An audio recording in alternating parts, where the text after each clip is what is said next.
terkait persoalan penumpukan sampah yang terjadi dalam beberapa hari terakhir di sejumlah titik wilayah Kota Palopo pasca perayaan Natal dan Tahun Baru 2026, terjadi peningkatan volume sampah yang cukup signifikan. Dalam kondisi normal, jumlah sampah di Kota Palopo berkisar antara 75 hingga 80 ton per bulan. Namun, pasca Natal dan Tahun Baru, ditambah dengan masuknya musim buah, volume sampah mengalami peningkatan sekitar 30% dari kondisi normal. Menanggapi hal tersebut, Kepala Dinas Lingkungan Hidup Kota Palopo, Emil Nugraha, menjelaskan bahwa untuk mengatasi persoalan ini, DLH Kota Palopo telah mengerahkan seluruh armada pengangkut sampah yang tersedia. Hal-hal yang kami lakukan di Dinas Lingkungan Hidup yaitu dengan jumlah armada 11 unit ditambah dengan 4 armada sewa, sehingga Kota Palopo dengan jumlah armada sebesar 15 unit kami mengutamakan mengangkut di jalur-jalur protokol terlebih dahulu. Selanjutnya, beberapa aduan yang telah masuk melalui aduan nomor Dinas Lingkungan Hidup, kami lakukan upaya pengangkutan dengan maksimal. Teman-teman di Dinas Lingkungan Hidup ini melaksanakan lembur untuk melakukan pengangkutan sampah di beberapa titik di wilayah Kota Palopo. Lebih lanjut, Kepala Dinas Lingkungan Hidup Kota Palopo menghimbau kepada masyarakat agar melakukan pemilahan sampah sejak dari sumbernya. Langkah ini dinilai dapat mempermudah petugas kebersihan dalam melakukan pengangkutan sampah menuju tempat pembuangan akhir atau TPA, sekaligus menjadi upaya untuk mengurangi volume sampah harian ke depannya. Jadi terkait dengan sampah organik dan sampah anorganik, yaitu sampah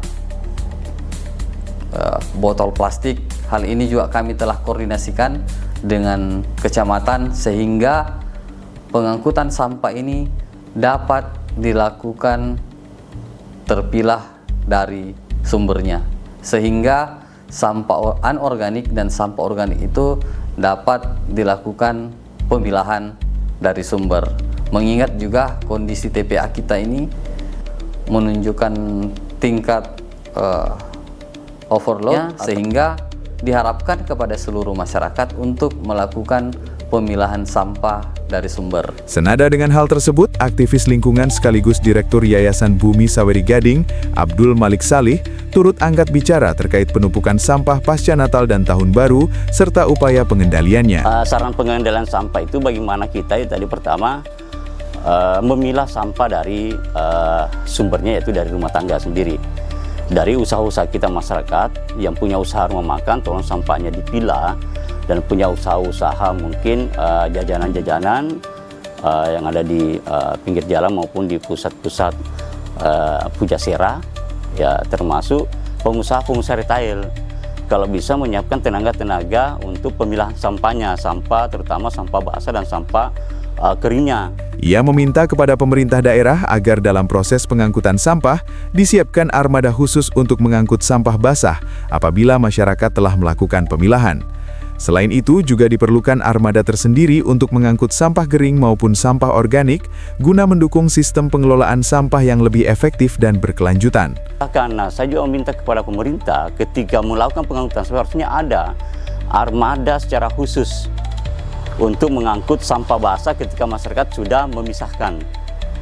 Ada sampah khusus mengangkut sampah-sampah yang kering atau organik. Nah, ini masalahnya, faktanya kita di pemerintah, ketika masyarakat sudah memilah, nah di pihak sendiri pengangkut sampah ini masih mencampur sampah itu kembali di bak truk yang disediakan oleh pemerintah. Nah, ini juga jadi masalah. Walaupun kita edukasi dalam ini, keluarga teman-teman kita di DLH sudah mencoba mengimbau memasang tempat-tempat sampah yang berbagai macam warna. Ini sampah basah, sampah kering, sampah spesifik, tapi toh nyatanya ketika diangkut di bak truk itu masih dicampur.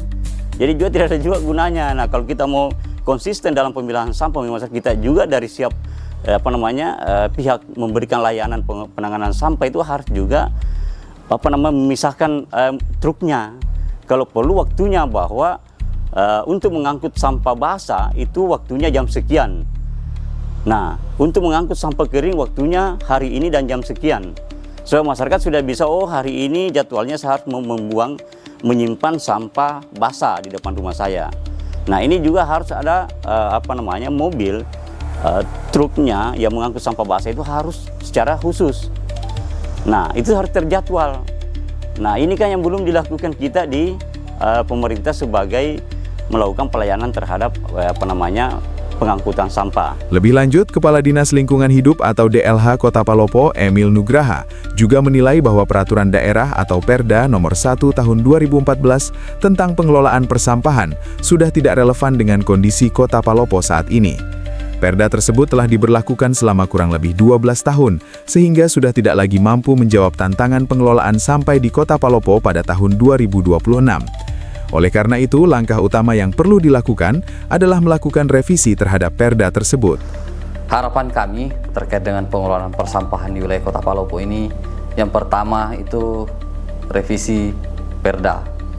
Perda nomor 1 tahun 2014 itu tidak relevan lagi dengan kondisi Kota Palopo di tahun 2026 ini. Sudah kurang lebih 12 tahun Perda nomor 1 tahun 2014 ini diberlakukan, sehingga kami juga telah melaksanakan perubahan terkait dengan naskah akademik sehingga pengelolaan persampahan ini dapat dilaksanakan secara terpadu. Beberapa hal ini yang kita lihat terkait dengan Perda ini kami harapkan juga dapat segera direalisasikan, karena di tahun 2023 kami telah membuat naskah akademik untuk melakukan perubahan Perda persampahan ini. Dari Kota Palopo, tim Indeks Media melaporkan.